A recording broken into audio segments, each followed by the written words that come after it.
Johnny here with Simpson Math. In this video, I may not have any actual solid examples. I just want to talk big picture stuff. So I'm going to define or start to talk about critical values, a behavior between a function and its derivative function, and then vice versa, how a first derivative affects the behavior of the original function, and start to talk about a first derivative test. So let's start off with this. Consider the function f below, and I want to think about the slopes of the tangents to the curve. So those first derivatives, or all those slopes. So at the start, the very first tangent line I draw is very slow or low, but it is rising as I move to the right. So from negative infinity up to a, I would say these tangent lines are always positive. And we've maybe talked about this before. That means on the derivative function, those are all positive results. So on the derivative function, we would be drawing above the x-axis some positive numbers. Now at a, something happens, and then all of a sudden my behavior changes. So I'm talking about behavior today. And what I mean by that is I did have increasing behavior, and then I switched, and now I have decreasing behavior. So interesting. That domain restriction seems to maybe have affected my behavior. All right. So from A to B, that open interval, I have all these negative slopes. So then the derivative function would be negative along the interval A to B. At B, something happens. I'm neither negative nor positive. I'm flat 0. Now that would be an x-intercept or a root on my derivative function. And notice at that root on the derivative function, or at this slope of 0 here, my behavior changes again. I go from negative, now I'm increasing. And I'm increasing up until this next turnaround point. Now that, again, this is where my slope is 0. So it's where the derivative function is touching the x-axis. When that's happening, my behavior seems to be changing. I'm going from positive slopes now to negative slopes. I just want to kind of mention that. Tangents at B and C are horizontal, so therefore their slopes are 0. So they are roots of the derivative function. I'll be touching that x-axis when I sketch it out. And then these open intervals from A to B, and then again from C to infinity, this function is negative, so then therefore the derivative will be below 0, or also negative on those intervals. All right. And I just go further to say, we started off positive, and along the interval B to C, all of those tangents are positive, making the derivative function positive on those intervals. And we have done this before. We've tried to, given a function, sketch its derivative. So let's do that again. I'm going to start off very close to the origin. I'm going to start off very slow, very low. And those are positive results though. Pause, pause, pause, and it gets bigger and bigger and bigger and bigger. So I need to start slow and get really big. Just like that, I think. In fact, I know this from the derivative of an exponential function is that exponential function. So I think this is going to be very similar. So I claim this is a function now I'm sketching f prime where this is still the same thing. I start low and I go big, big, big, big, big. So up here I'm talking about slopes, but now I'm talking about values. Starts off low and I get bigger, bigger, bigger. All right? Then I'm in the negatives, and I'm in a deep negative. Deep negative, but I'm going to go to B, where I'm going to hit 0. So, deep negative, I go to B, which is 0. From B to C, I'm increasing. So that means I'm going to be positive. So I'm now above the x-axis. But at some point, I'm going to have to turn around, because at C, I'm going to hit that slope of 0 again. and then I'm negative from here on out. Let me do that again. Given that top function, we can sketch this bottom function. I start off with a very positive but small slope. So the derivative function will start off as a very positive low number. But as I move along, as I approach A from the left, my tangents are increasing. So therefore, my values here are increasing. A, something happens, and we remember the domain of a function, or the domain of a derivative function has the same domain but an open interval. So if there's an issue at A, the derivative function will also have an issue at A, that same domain restriction. Neg, neg, neg, neg, neg, up to 0. Pause, pause, pause, turn around somewhere. Pause, pause, going back towards 0, and I hit 0, and then I'm neg, neg, neg, neg, neg. And we know this is that cubic shape, and the derivative of a cubic is a quadratic, so I'm happy with my sketch. Something I want to notice. Where the derivative function is positive, the original function is increasing. So this is just, it's saying the same thing, but now in reverse. We said where the slopes are positive, the derivative will be positive. So now I can look at the derivative function, and I can start to talk about the original function. So where the derivative is positive, the original function was increasing. That means as I move left to right, my values are increasing, going up. So from negative infinity to A, because my derivative is positive, my original function is increasing on that same interval. From B to C, all my values on the derivative function were positive. So on my original function, all those values between B and C, those are increasing. And then where I'm negative on the derivative function, the original function is decreasing. So I'm saying that here.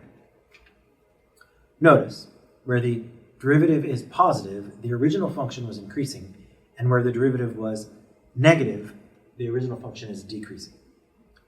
I call this the behavior theorem. Typically, it's just thought of as like a first derivative test. Maybe there's more to it on the test. But I call this behavior theorem. I have it written on the board, and just it's that, but written out. So if I can get a picture of a derivative function, then I can analyze it to start to talk about what that original function must have looked like. Oh yeah. So I want to talk about those values where behavior may change. So on my original function, I have A is where behavior changed. I went from increasing to decreasing. Now on the derivative function, again, that was some sort of domain restriction. That domain restriction was critical. We call A a critical value. A domain restriction on the derivative function is where behavior may change on the original function like it did here. We also call B and C critical values, roots of the derivative function. I need to label this F prime. Roots of the derivative function are, back on the original function, where behavior, in this case, changed. I'm going to get some more pictures to maybe look at.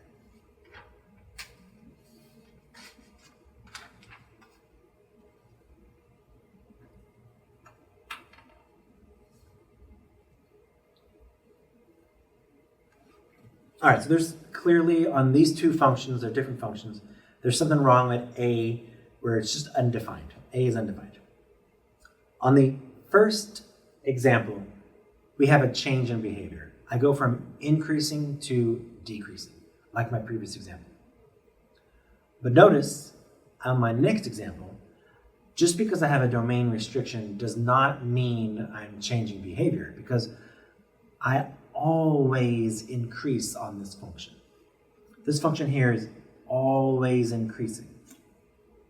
Yeah, I have some sort of discontinuity going on here, but this function is always increasing. So that these domain restrictions or these critical values are where it could change behavior. It's not a guarantee. Let's look at those roots next. In these two examples, b has a slope of 0, or the function has a slope of 0 at b. So the second example here makes a lot of sense. I went from increasing. Now the derivative function would be 0, and then I'm decreasing. So there is a change in behavior. But notice on this first example, I'm increasing. And as I get really, really close to b, it flattens out. And at that one spot, I have a slope of 0. And then I will continue to increase. So just because the derivative function has a root or an x-intercept does not mean that there's going to be a change in behavior. So these critical values, I have them defined up here.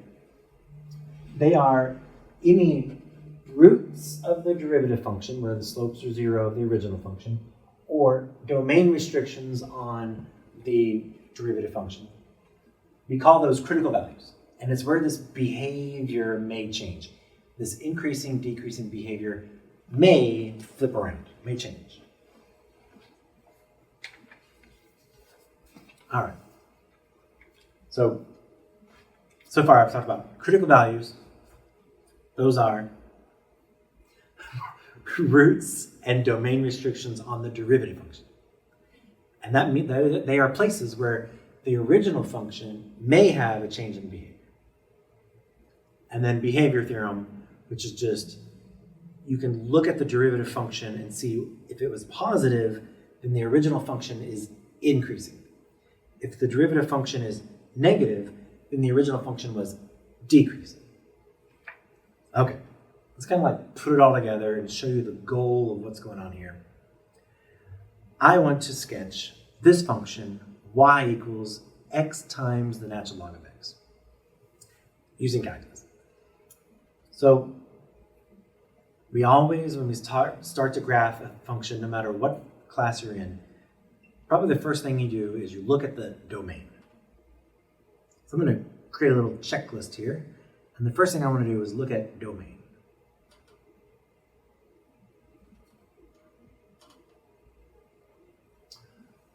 Okay, so what values can I put into this function? Well, the x doesn't seem to have a problem. That's a linear thing going on. So negative numbers and positive numbers, 0, that's all good. But the natural log has got a problem. I can only put in positive numbers into the natural log. So all of a sudden there's a big restriction on what I can even place in here.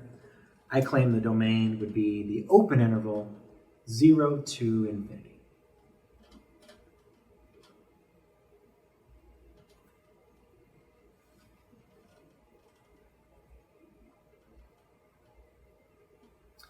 In the previous video, we talked about asymptotes, asymptotic behavior, both horizontal asymptotes and vertical.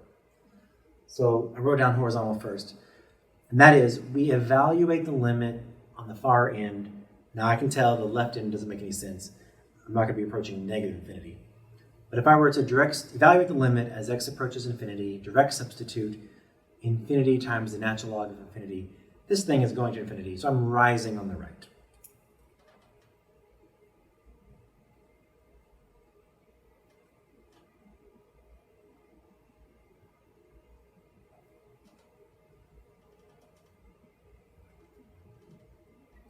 While I'm on asymptotes, we should talk about vertical asymptotes.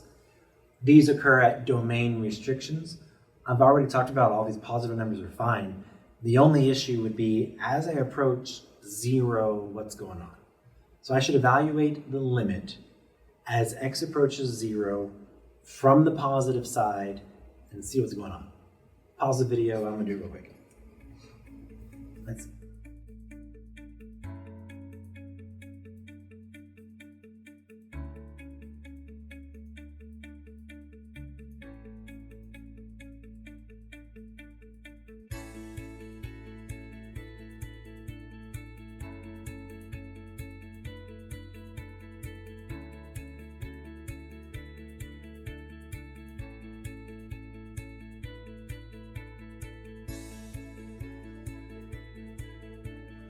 All right, so that took longer than I wanted to do, but I've got the direct substituted in. It was not pretty. I rewrote it as a ratio so I can get this ratio indeterminate. I did L'Hopital's rule. In the end, with some simplification, I got that the limit as x approaches 0 from the right is going to 0. So because I got a number, there's not a vertical asymptote. So I kind of know what the graph is kind of looking like. I'm approaching 0, moving toward it from the right, and I'm skyrocketing up to infinity. So, some sort of shape. Not this, but something like that. All right, now it does say negative, so. Okay, but anyways. Back to the goal for today. So, maybe we start this checklist idea and we start to get a picture of what's going on. I kind of know what this function sort of is. But now I want to know, is there any change in behavior? So I think what I'll do, just for the purpose of this video, is just sketch this out on, use technology basically to get a graph of this, just to see what's going on. So I think I'm going to use a Desmos. I think I'm going to pull up an image and put it here. But for me, I'm going to pull up on my phone. And, okay, yeah. I see the limit as x goes to infinity is skyrocketing up to infinity. And as I approach 0 from the right, I am going to 0.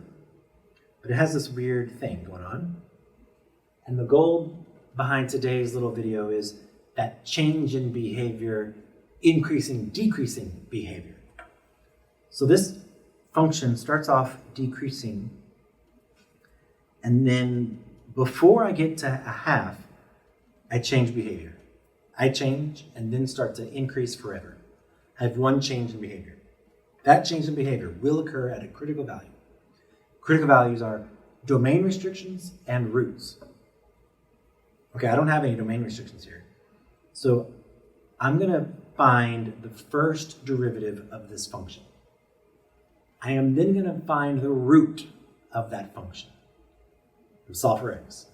And that'll be where that change in behavior occurred. Okay, here we go. I'm taking the first derivative of y. So I'm going to call that y prime. I have a product, x being multiplied by the natural log of x, but I can use a product rule. First d second plus second d first. Clean that up a bit.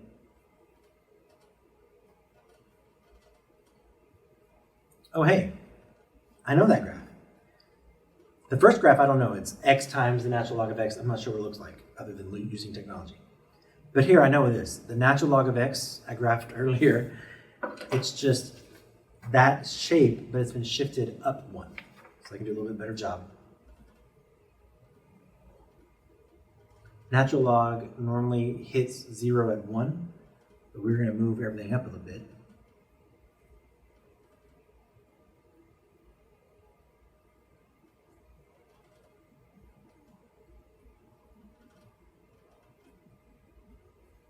This is y prime. This is a sketch of y prime. It is 1 plus the natural log of x. That is the natural log function being shifted up 1. Vertical translation. So yeah, all of a sudden, I'm very curious about that point right there. The root of the derivative function, that root, will be where, if there is any change in behavior. Okay. Well, to find a root, I just simply set that y value to 0. I set the equation equal to 0. And then solve. I'll subtract the 1 over. I'm going to rewrite the logarithm in exponential form. So I have the understood base e to the negative first power equals the argument x. I've done it. I've solved for x.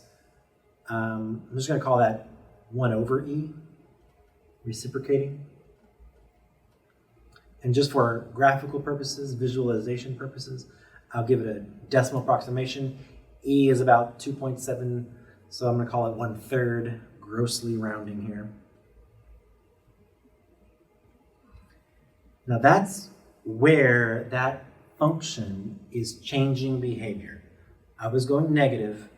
At 1/3, which is the critical value, it changes. Now in the upcoming videos, I'll talk about how to actually test that value, because this is not a guarantee. I only know it because I looked at the graph. So this is just where the behavior may change. We call 1/3 or 1 over e a critical value of our function.